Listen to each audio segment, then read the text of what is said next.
Remue ménage. Remue ménage.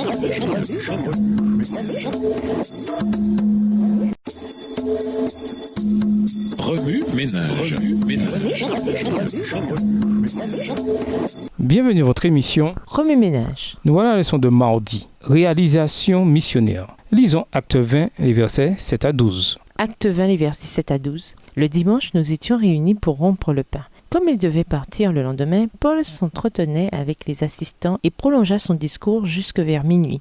Nous étions réunis à l'étage supérieur de la maison éclairée par de nombreuses lampes. Un jeune homme, nommé Eutychus, s'était assis sur le rebord de la fenêtre et, comme Paul prolongeait encore l'entretien, il s'endormit profondément. Soudain, dans son sommeil, il perdit l'équilibre et tomba du 3e étage. Quand on le releva, il était mort. Paul descendit, se pencha vers lui, le prit dans ses bras et dit « Ne vous inquiétez pas, il est encore en vie. » Il remonta, rompit le pain, mangea et continua de parler jusqu'au point du jour. Puis il partit.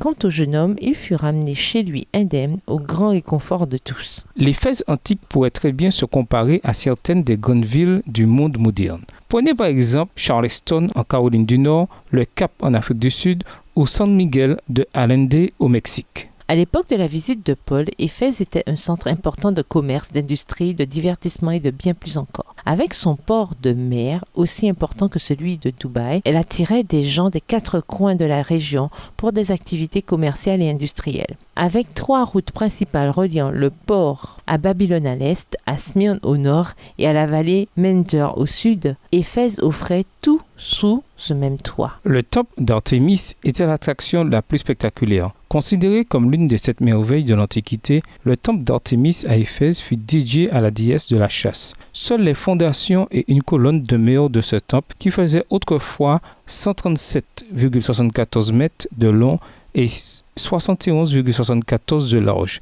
et 18,29 de haut. Dirigé par Dieu, Paul surmonta les difficultés à Éphèse. Lorsqu'il quitta cette ville pour se rendre à Jérusalem, de nombreuses églises avaient été établies et le nombre de chrétiens avait augmenté considérablement parmi les Juifs et les gentils. Telle fut l'inspiration qui conduisit à la rédaction de l'épître aux Éphésiens. Avec le même esprit d'humilité et de dépendance envers Dieu, nous pouvons accomplir beaucoup plus à notre époque. Paul ressuscita des morts, acte 20, verset 10, en dépit de l'opposition des citoyens en colère. Il fut également capable d'établir des églises et de gagner davantage de croyants. Son ministère prospère à Éphèse constituait une menace pour le temple d'Artémis.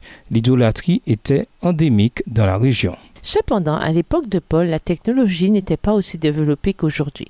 Aujourd'hui, nous pouvons faire virtuellement le tour d'un endroit sans y mettre les pieds. Avec le transport routier et aérien, nous pouvons atteindre des endroits beaucoup plus rapidement que Paul, qui dépendait principalement du transport naval. Aujourd'hui, nous disposons des médias sociaux et d'appareils mobiles pour communiquer. Nous pouvons écrire des courriels au lieu de lettres. Nous pouvons utiliser les améliorations de notre époque pour atteindre nos objectifs missionnaires.